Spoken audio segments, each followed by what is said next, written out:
Turning to the stage, please give it up for Sara Fischer.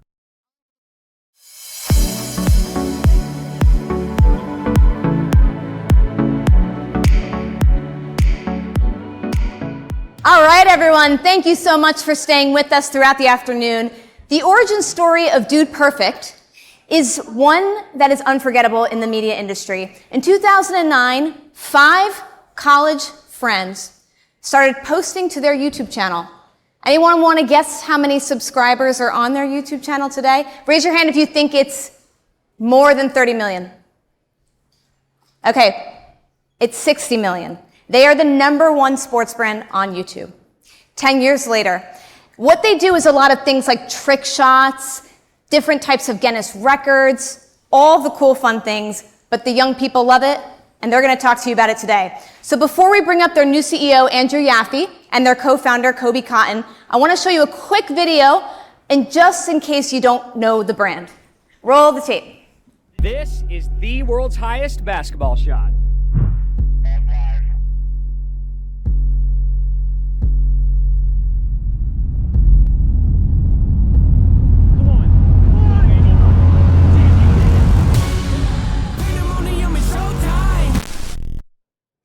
Andrew, Coby, please join us on stage.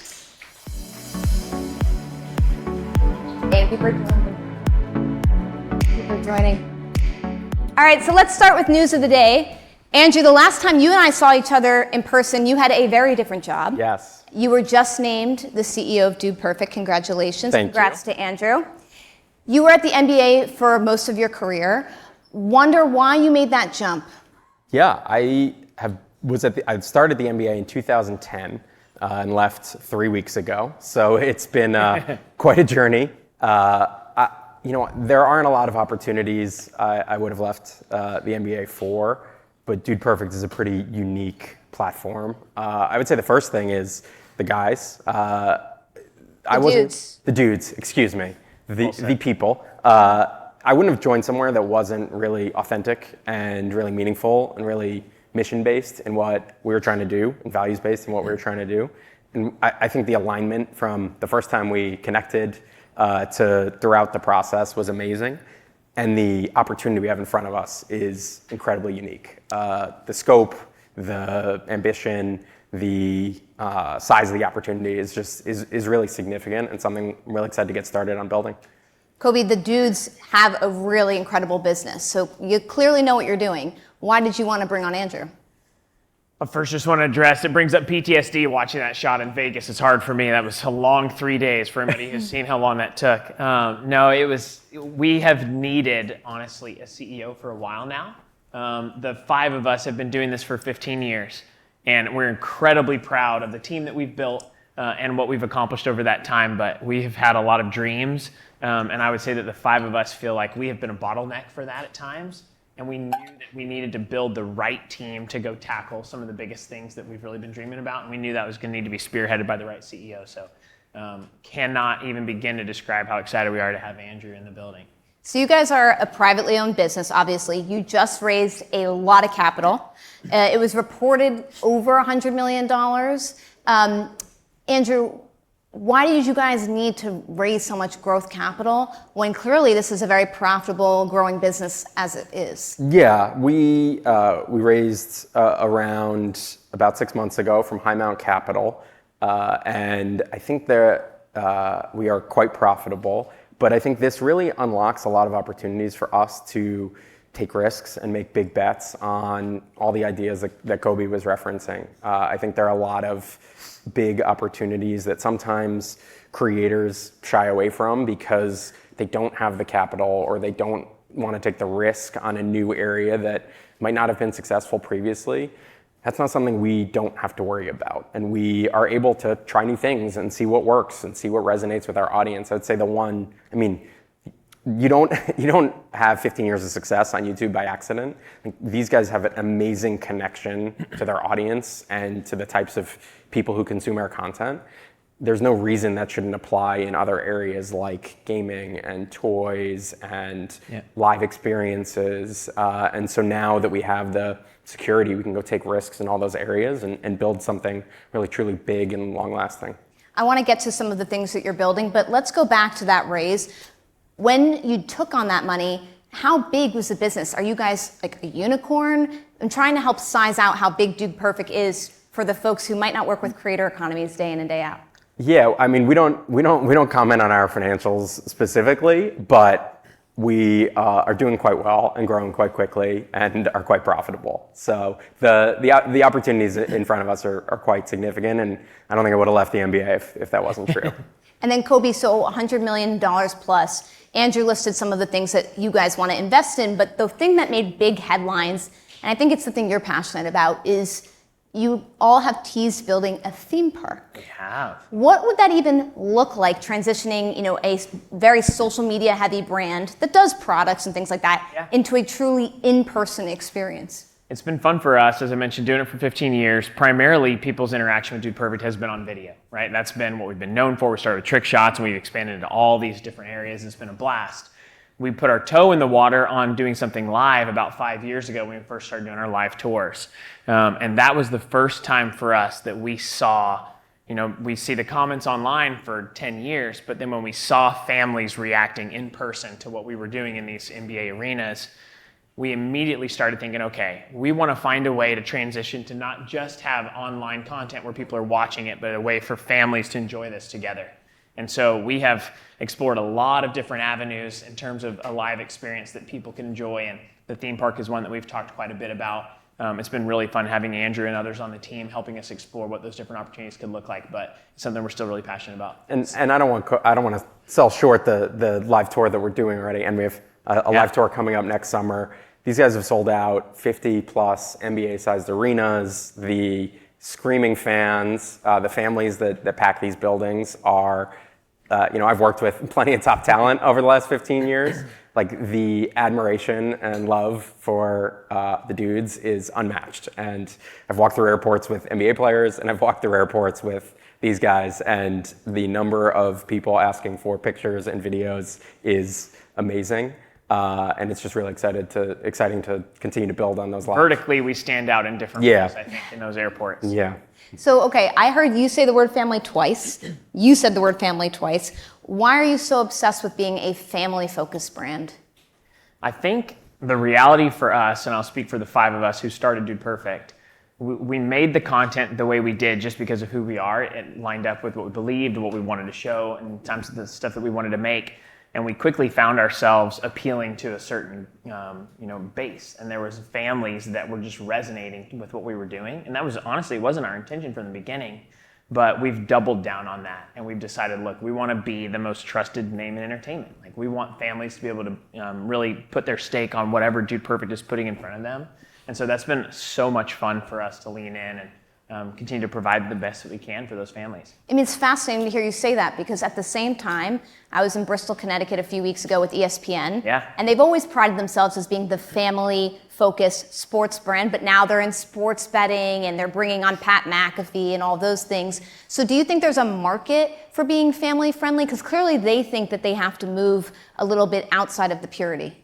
I would say, coming from a sports league, every sports league, every streamer, every platform wants to know where is the next generation of fan going to consume sports content. And they are desperate to find 8, 10, 12, 16-year-old boys and girls to watch their live sports and their sports content.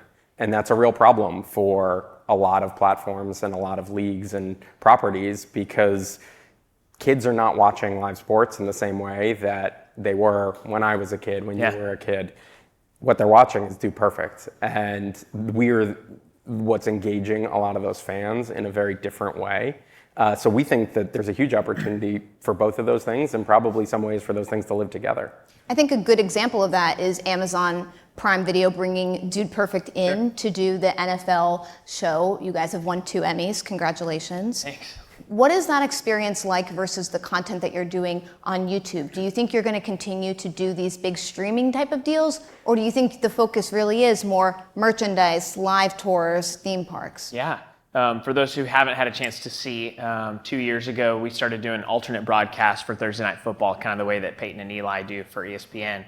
And it was a blast. You asked, what do we think of it? It was so much fun. We quickly realized that it's pretty exhausting. We don't give enough credit to the broadcasters out there. 4 or 5 hours, it's a long time to stay focused on what you're doing. But the goal of it was to bring families together. If a family was not going to be able to gather the entire family around a football game, if the kids were not going to be interested in that, we wanted to create something that allowed the parents to watch the game while the kids were engaged in what we were doing. And it was a ton of fun, and we hope to be able to do more of it.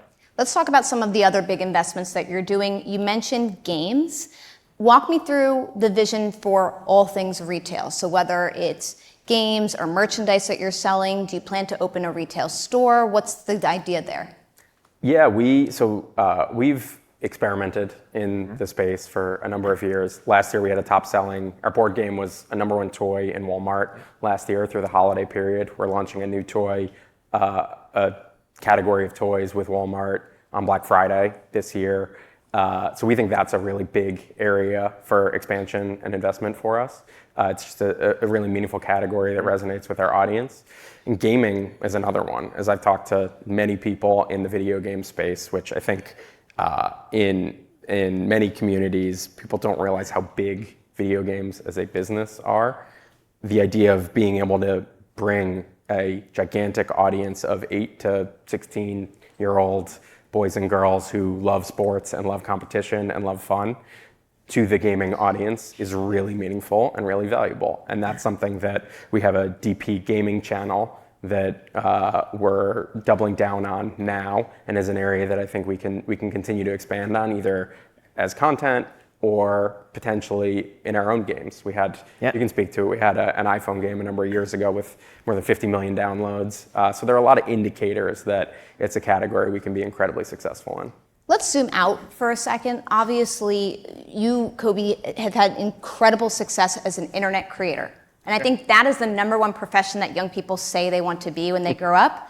But the hit rate, the success rate is really low. Yeah. So what do you think have been the reason for your breakout success? Has it been that you were in the right place, the right time, the right platform? Is it this focus on family-friendly content? What is it? I think both of those are a big piece of it for sure. I think we have always said that our kind of the core decision we were making every time we were making content was, is this something that I would want to watch myself? If somebody else made this, would I enjoy watching it? And so, we tried not to follow the data and chase all the other things that people were doing. We just wanted to make things we were excited about. And fortunately, that's continued to resonate. We started when we were juniors in college at Texas A&M. Certainly had no intentions of it becoming a business that we would be hiring a CEO for 15 years later, but it's been an unbelievably fun experience. And I do think, grateful to say I think our gut has been correct on a lot of those content decisions. And how have you 5 friends been able to maintain a professional friendship without? That's why I'm here. That's the really good question. I was just telling somebody this the other day. I think probably one of the smartest things we've done is on Monday mornings, we call it Owner's Box for the 5 owners. And the 5 of us, the 5 dudes, sit in a room, just the 5 of us. And it started being a lot more like tackle the business issues, and it's turned into more just make sure the friendships are okay. And I think the reality is that's hard for people to do. It's especially hard in my experience for guys to do, and to admit that you're wrong and say, I'm sorry. And there's times we just need to clean the slate. And I think that protecting those friendships over these 15 years has been very beneficial for the company too. And I think the #1 thing, just tying the last 2 questions together, is these guys are the exact same people in front of the camera as they are behind the camera. I think the authenticity of the content and the authenticity of our brand is incredibly necessary for creators to be successful. And it's not something that everyone can do. And they've been amazingly consistent and focused on that. And it's been, I think, I've seen the rewards because of it. But to push back on the dynamic, I think there's also this perspective that, you got 5 dudes and you're trying to be a family-friendly brand, and the world's population is 50% women. So how are you reaching out to audiences that aren't dudes, audiences that are people of color, audiences that might not have grown up with dynamics that mirror what you guys had at Texas A&M? It's been really fun. We've had different athletes and others featured in our videos across the years. One of our favorites was Serena Williams. Unbelievable. If you've never seen that video, it's just a lot of fun. You should go check it out. So it's been fun for us to collaborate and work with other people. It was an interesting one for us because obviously, authentically, was 5 guys that started it. So we never wanted to veer from that piece of it, but we have a lot of plans when it comes to additional content to lean into that. Even our variety show, Overtime, which is what our entire tour was based on, is a lot more kind of personality based, and that has leaned a lot more female in the audience. So something we've certainly been intentional about and are excited to continue in that direction. And we have some women's sports concepts on the drawing board that we're nothing to announce just yet, but that we're pretty excited about, and I think will be a big opportunity for us to dive into that space. I spent a lot of time on the WNBA in my years at the NBA, a lot of time on the junior WNBA, and so I think the youth and women's sports spaces are ones we're really excited about. One of the challenges I've seen with internet brands that I've covered over the years, Barstool's a really good example of this, is you create content targeting a particular demographic. Let's say it's people under the age of 34, which I think is the majority of your audience, but then they age.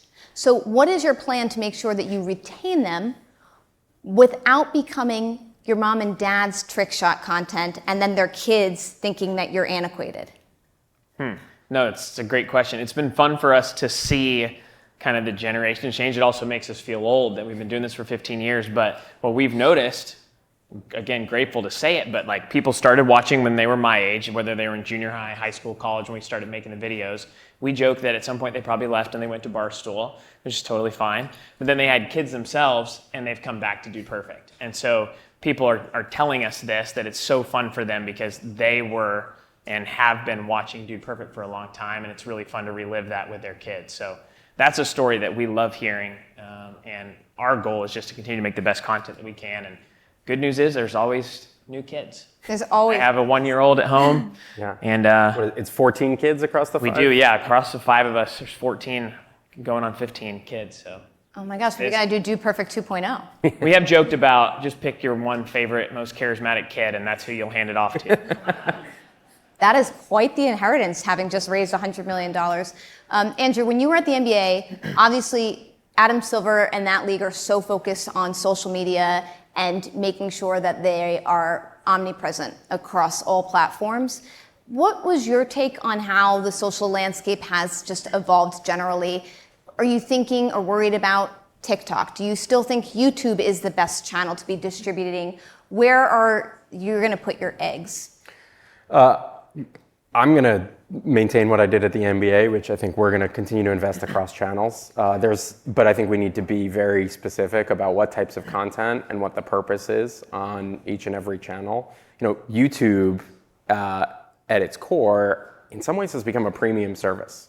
The average video on YouTube our average video on YouTube is now 30 minutes long. The 60% of our YouTube content is consumed on living room televisions. It has been a massive shift from desktop to mobile to now TV. And that's a huge opportunity for our business to be developing premium content on that platform. And our average video takes weeks to produce. We have 80,000 square foot headquarters that we'll be talking a little bit more about later this fall. That is a world-class production studio in Frisco, Texas, in Dallas. Come stop by if you're there. We love to host. Don't come in August. It's a little hot. I started in September for a reason. We actually had 100 YouTube employees do an offsite at our semi-functioning pre-built office last week, and they had the time of their lives going through all of our activities on site. So we're happy to host if anyone's there. But I think across TikTok, across Instagram, even YouTube Shorts, we want to build the right content plan for each of those platforms that makes sense for each of those audiences, because they are somewhat different both in what they want and how the content performs. So at Axios, we like to end all of our newsletters with one fun thing. Ooh. And this is actually a fun one for me because I don't understand what this question means. It was filtered to me through Dan Primack from his 11-year-old daughter. Uh-oh. And she asks, what did the pickle cotton candy taste like in Overtime? Do you throw it out as soon as you get the chance to? So we've tried these different foods that get sent to us, and we do this show called Cool Not Cool, where you present something kind of like a glorified show and tell, and people vote whether it was cool or not cool. The pickle cotton candy tastes remarkably like pickle juice, which I do not like, so I found that disgusting. But if you love pickles, you would love that cotton candy. This is the type of thing that our 11-year-olds are hooked on Yep. these days, guys. Thank you so much to Andrew Yaffe and to Coby for joining us today from Dude Perfect.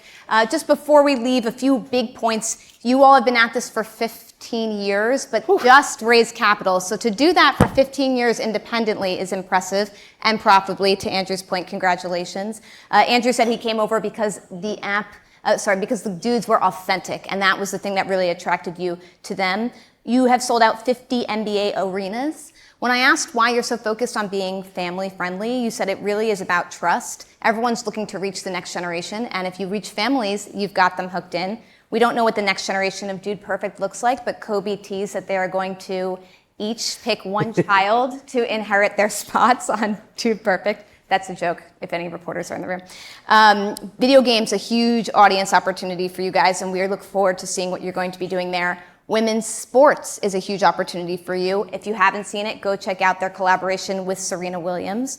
And I think just overall thinking about your platform and your content, I think a lot of people think about Dude Perfect as being a social media brand. But Andrew, you were saying 60% of your YouTube content is viewed in living rooms. The average YouTube video that you upload is 30 minutes long, takes weeks to produce. Feels a little bit more like premium to me. Everyone, please give a round of applause to Andrew and Coby. Thank you, guys.